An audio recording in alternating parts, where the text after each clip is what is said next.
5 Samurai Myths You Still Believe. Busted. Honor-bound warriors, master swordsmen, noble to the end.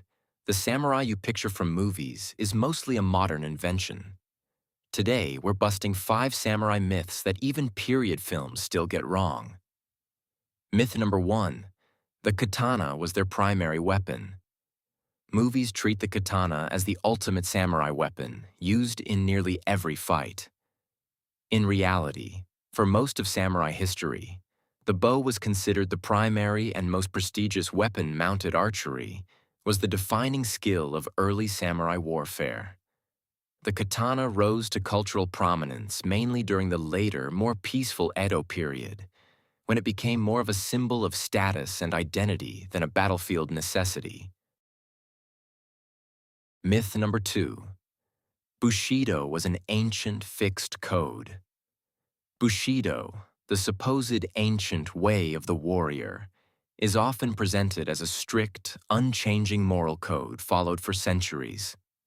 Historians now largely agree it was formalized and idealized much later, especially during the 20th century, drawing on older warrior values but reshaping them into a more romanticized, codified philosophy than what samurai actually lived by day to day.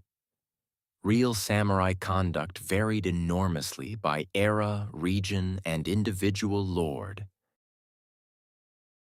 Myth number 3. All samurai were noble and loyal. The image of the endlessly loyal, honorable samurai ignores a lot of documented history. Betrayal, switching allegiances for better pay or safety, and outright banditry among lower-ranking or masterless samurai known as ronin were common, especially during periods of civil war. Loyalty was often more transactional than romantic, dependent on a lord's ability to pay and protect his men. Myth number 4. Only men could be samurai.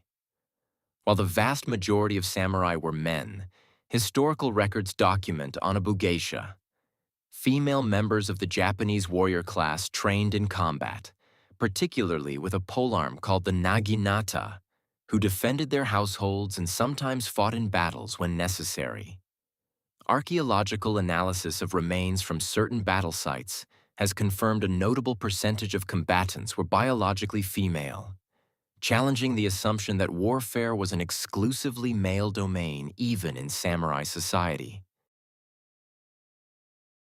Myth number 5. Seppuku was common and constant. Ritual suicide, or seppuku, is portrayed in film as a routine, almost casual event for samurai facing any failure or dishonor.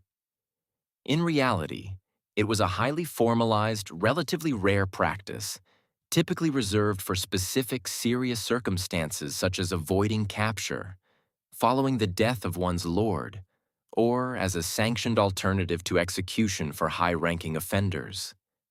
For most samurai, most of the time, life looked far more like farming, administration, and household management than dramatic ritual death.